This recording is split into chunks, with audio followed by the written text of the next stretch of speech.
आप सभी को बैकुंठ चतुर्दशी की हार्दिक शुभकामनाएं। दोस्तों, बैकुंठ चतुर्दशी के दिन 14 दीपक दान किए जाते हैं, यानी कि 14 दीपक जलाए जाते हैं।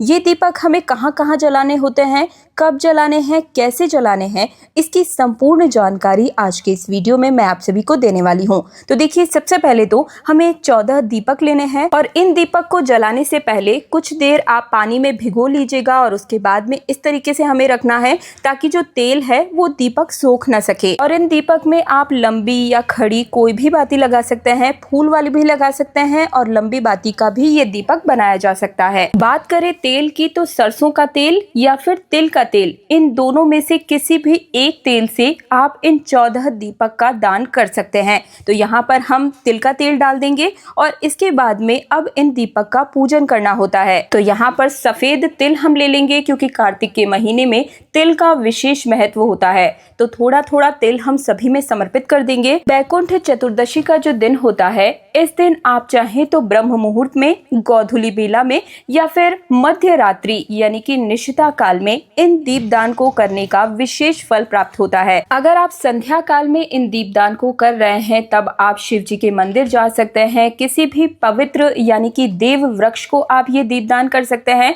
लेकिन यदि आप ब्रह्म मुहूर्त में या मध्य रात्रि में दीपदान कर रहे हैं तब ऐसे में आप अपने घर के अंदर ही इन दीपक का दान कर सकते हैं। तो देखिए, सबसे पहले हम इस तरीके से तिल समर्पित करके सभी का पूजन करेंगे, सभी को तिलक कर देंगे और अपने हाथों में थोड़े से फूल और तिल लेकर हम यहाँ पर दीपदान का संकल्प लेंगे। तो आप सभी अपना नाम और गोत्र बोलते हुए संकल्प लें और साथ ही में बोले ओम नमो भगवते वासुदेवाय नमः। इस मंत्र का 5 बार जाप करने के बाद 1 लोटा जल यहाँ पर समर्पित कर देंगे और अपने हाथों में थोड़ा सा जल लेकर इस प्रकार से दीपक को मिनस देंगे, क्योंकि किसी भी चीज का जब हम दान करते हैं तो उसे पहले मिनस लेना चाहिए। तो इस प्रकार से दीपक का पूजन हो जाएगा और इसके बाद अब हम इन सभी दीपक को प्रज्वलित करेंगे।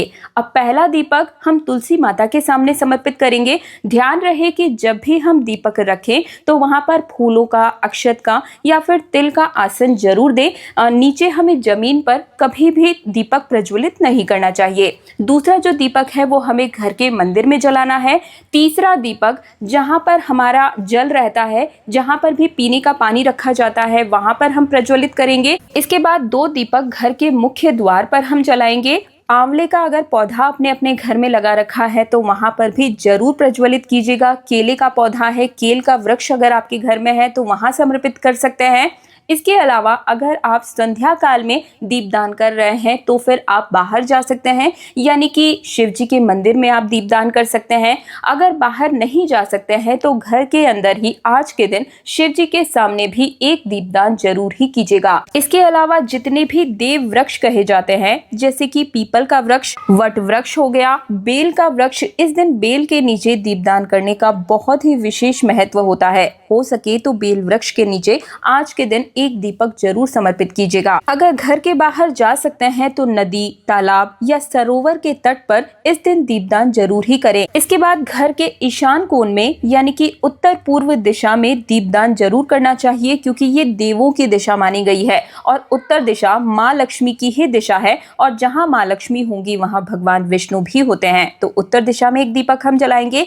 एक दीपक हमें दक्षिण दिशा में अपने पूर्वजों के निमित्त दीपदान करना होता है, तो ये दीपदान भी आप जरूर कीजिएगा। इसके बाद एक दीपदान हमें गौशाला में करना है, क्योंकि कहा जाता है कि कहीं पर भी अगर आपका दीपदान करना छूट गया है और ऐसे में अगर आपने गौ माता के निमित्त दीपदान किया है तो आपको 33 कोटि देवी देवता के निमित्त दीपदान करने का फल प्राप्त होगा। और अगर आप कहीं गौशाला वगैरह नहीं जा सकते हैं तो ऐसे में अगर आपके घर में ही गौ माता की कोई भी स्वरूप, मूर्ति वगैरह है तो आप वहां पर भी दीपदान कर सकते हैं। दोस्तों, कार्तिक पूर्णिमा से ठीक एक दिन पहले पड़ने वाली ये कार्तिक शुक्ल पक्ष की चतुर्थी तिथि अपने आप में इसलिए भी महत्वपूर्ण है क्योंकि धार्मिक मान्यता के अनुसार इस दिन भगवान विष्णु ने भगवान शिव की आराधना की थी और उन्हें बैकुंठ के द्वार खोलने का वरदान प्राप्त हुआ था। इसीलिए इसे बैकुंठ चतुर्दशी कहा गया है। कहते हैं कि इस दिन भगवान विष्णु ने भगवान शिव को सहस्त्र कमलों से पूजा था और जब एक कमल कम पड़ गया था तो भगवान विष्णु ने अपना एक नेत्र, जो कि कमल के समान माना जाता है, अर्पित कर दिया था।